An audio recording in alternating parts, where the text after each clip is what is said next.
Hello बच्चों, तो कैसे हैं आप लोग। उम्मीद करते हैं आप लोग अच्छे होंगे, स्वस्थ होंगे और अपनी तैयारी बिल्कुल अच्छे से कर रहे होंगे। तो आज की वीडियो में हम लोग पढ़ने वाले हैं क्लास 9 का उदाहरण नंबर 2। बहुत ही सिंपल क्वेश्चन है ये। इसको हम लोग पढ़ते हैं। 1 और 2 के बीच की 5 परिमेय संख्याएं ज्ञात करिए। यहाँ पे बोलता है क्वेश्चन 5 परिमेय संख्या ज्ञात करने के लिए 1 और 2 के बीच। हम लोग जानते हैं कि किसी भी दो संख्याओं के बीच अपरिमित रूप से अनेक परिमेय संख्याएं होती है, अर्थात 1 और 2 के बीच अनंत परिमेय संख्याएं, 1 2 3 4 5 नहीं, अनंत। उसको हम लोग कभी भी पूरा का पूरा फाइंड नहीं कर सकते। हम लोग को 5 ही परिमेय संख्या ज्ञात करना है। ये बहुत सिंपल वाला है। सिंपल साधारण 1 और 2 लिखा है, बट्टा में भी नहीं दिया गया है, ना ही इसका बट्टा में कुछ दिया गया है। 2-3 तरीके के होते हैं क्वेश्चन। जैसे पहले हम लोग क्वेश्चन देख लेते हैं। 1 और 2 के बीच बोला, ये सबसे सिंपल वाला है। दूसरा इस तरीका से पूछ सकता है 7/3 और 8/3। इसमें क्या है, इसका हर बराबर है, डिनोमिनेटर दिया हुआ है एक ही। इसको भी हम लोग याद करना सीखेंगे। तीसरा इस तरह का क्वेश्चन पूछा जा सकता है कि जैसे 12 या सिंपल छोटा छोटा लेते हैं हम लोग, 5/2 और यहाँ पे दे देगा जैसे 9 हम लोग ले लेते हैं 4। ये 4 दूना 8, 2 दूना 4, ये लगभग लगभग हो जा रहा है। तो इसको हम लोग थोड़ा सा और बढ़ा लेते हैं। ये 5/2 हो गया। यहाँ पे दे देगा जैसे 11/3, इस तरह का दे दिया। इसमें क्या है, इसका डिनोमिनेटर जो दिया गया है वो अलग दिया गया है। तो ये 3 तरीके के जो क्वेश्चन आपसे पूछा जा सकता है एग्जाम में, ये तीनों हम लोग इस वीडियो में सोल्व करने वाले हैं। सिर्फ उदाहरण नंबर 2 ही नहीं, ठीक है। तो हम लोग सबसे आसान तरीका सीखेंगे। इसका 2-3 तरीका होता है ज्ञात करने का, लेकिन सबसे सिंपल वाला तरीका आपको सीखना है, उसी तरीका से एग्जाम में बनाना भी है। तो हम लोग क्वेश्चन को शुरू करते हैं। बोला यहाँ पे 1 और 2 के बीच 5 परिमेय संख्या ज्ञात करने के लिए, तो हम लोग को कुछ नहीं करना है, 1 में 6/6 से गुना कर देना है। यहाँ पे 5 बोला है तो 1 बढ़ा करके गुना करेंगे। 5 परिमेय संख्या बोला है तो 6/6 से गुना कर देंगे। 2 में भी वही चीज करेंगे, 2 गुना 6/6। यहाँ पे अगर 6 परिमेय संख्या बोला तो हम कितना से मल्टीप्लाई करते, 7 से करते। बस ये इतना ही आपको करना है और कुछ भी नहीं करना, ठीक है। यहाँ तक 6 गुना 1 करेंगे तो 6 आ जाएगा, बट्टा में कुछ भी नहीं है, 6 कम 6, ये भी हो जाएगा। 6 दूना 12 और बट्टा में तो 6 ही रहेगा। बस हम लोगों को 5 परिमेय संख्या प्राप्त हो जाएगा। 6 के बाद क्या होता है, 7/6, फिर 8/6, इसके बाद 9/6, फिर 10/6, इसके बाद 11/6, 12/6। तो यहाँ पे ऑलरेडी दिया हुआ है। 1 2 3 4 5 परिमेय संख्या हम लोग क्या कर लिए, आराम से प्राप्त कर लिए। आप चाहें तो इसको स्टैंडर्ड फॉर्म में लिख सकते हैं, जैसे इसको काट सकते हैं। ये सअभाज्य संख्या है 7/6, ये कटने वाला नहीं है। 8/6 कट रहा है, 2 चूका 8, 2 तिया 6, ये 3 से कट जा रहा है, 3 तिया 9, 3 दूना 6, ये भी 2 से कट रहा है, 2 5 10, 2 तिया 6, ये नहीं कट रहा। तो आप ये भी लिख सकते हैं 7/6, 4/3, 3/2, 5/3, 11/6। इस तरह से आप ऐसे भी लिख सकते हैं। ये क्या है, ये दिखाता है कि आप मतलब इसको पूरा पूरा जानते हैं, डिटेल में जानते हैं। आप स्टैंडर्ड फॉर्म में इसको लिख सकते हैं। इतना ही पे छोड़ देंगे तब भी गलत नहीं होगा, लेकिन ये लिखेंगे तो बहुत अच्छा रहेगा आपके लिए। नंबर किसी में भी कटने वाला नहीं है, इतना पे भी नहीं कटेगा। लेकिन आप 9th क्लास में तो थोड़ा सा एडवांस लेवल तक लिखिए, आगे तक लिखिए, क्योंकि ये 8th क्लास में ही पढ़ना है। परिमेय संख्याओं का मानक रूप, स्टैंडर्ड फॉर्म पढ़ना है परिमेय संख्या का। ये हो गया सिंपल वाला, हम लोग सीख लिए। अब दूसरा नंबर क्वेश्चन हम लोग देखते हैं, जो इस तरह का पूछता है क्वेश्चन, जैसे 7/3 और 8/3। इसमें भी हम लोग 5 ही परिमेय संख्या ज्ञात करके देखते हैं। कितना बोलेगा कि 5 परिमेय संख्या ज्ञात कीजिए। तो यहाँ पे हम लोग क्या करेंगे, सिंपल 6 से गुना कर देंगे, 6/6 से। ये 6/6 यानी कितना है, 1 ही है। और 1 से किसी भी संख्या में आप गुना करे, भाग करे, कोई भी प्रभाव उस पर नहीं पड़ेगा। इसलिए यहाँ पे सेम चीज ही लिखा जा रहा है, सिर्फ इसका क्या हो जा रहा है, फॉर्मेट चेंज हो जा रहा है। जैसे 7 छक कितना हो जाएगा, ये 42/76 18।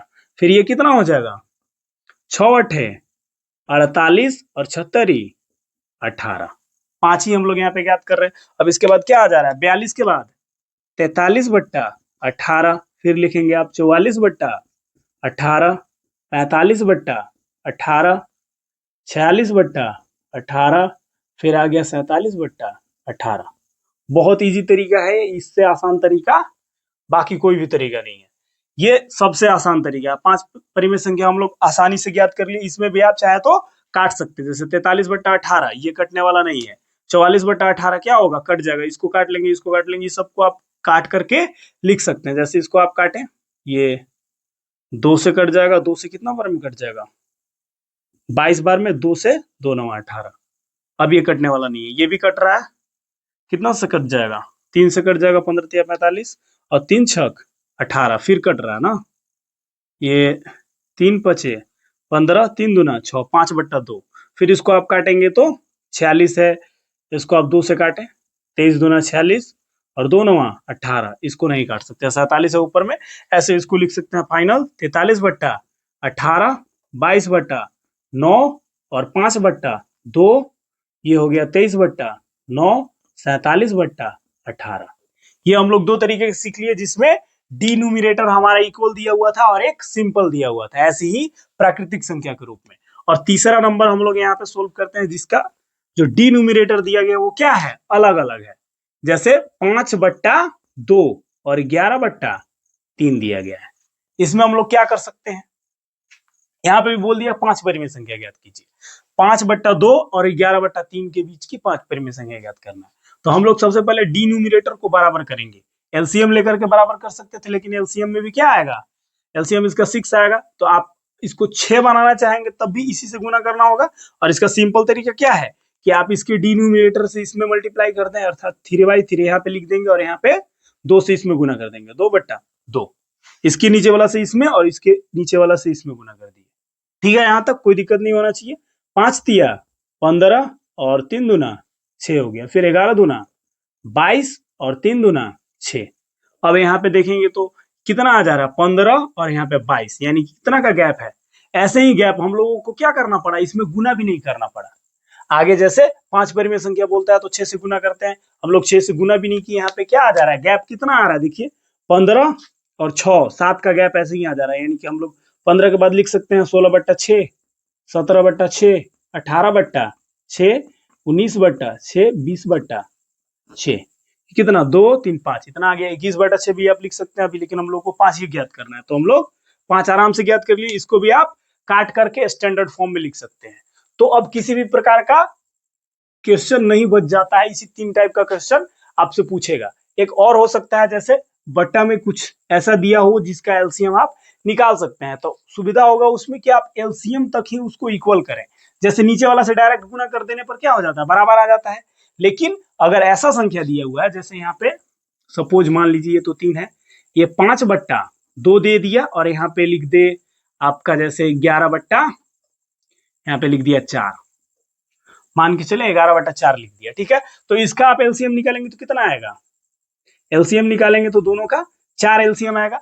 तो इसको, इसका डिनोमिनेटर इक्वल करने के लिए हम लोग क्या करेंगे, 5/2 में कितना से गुना करेंगे, 2/2 से करेंगे, न कि 4 से गुना करेंगे। 4 से भी गुना करेंगे आप और इसमें 2 से फिर गुना करेंगे तो क्या आ जाएगा, इक्वल आएगा, लेकिन बहुत लंबा आने का उसमें क्या रहता है चांस, बहुत ज्यादा बड़ा आ जाएगा। तो आपको यहाँ पे लिखेंगे तो बड़ा बड़ा संख्या क्या आप प्राप्त करेंगे, और बड़ा बड़ा संख्या को काटिएगा तो उसमें थोड़ा सा आपको परेशानी हो सकता है। तो यहाँ पे हम लोग क्या करेंगे, इसको इक्वल 5 दूना 10/4 सिंपल। और यहाँ पे कितना है, 4 पहले से ही है बट्टा में, तो 11/4 में हम लोग 1 से गुना करेंगे, किसी से भी गुना नहीं करेंगे।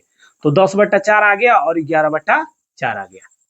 अब इसमें 1 का गैप है, इसमें बोला है 5, तो अब 5 6 से गुना कर लीजिए और 6 से गुना करके बीच वाले परिमेय संख्याओं को लिख सकते हैं। तो किसी भी टाइप का क्वेश्चन नहीं अब रह जाता है जो कि आपसे अलग से पूछा जाएगा। इससे बाहर आपके एग्जाम में कभी भी नहीं आएगा, और आपका बुक में भी इससे अलग नहीं दिया गया है क्लास 9th में।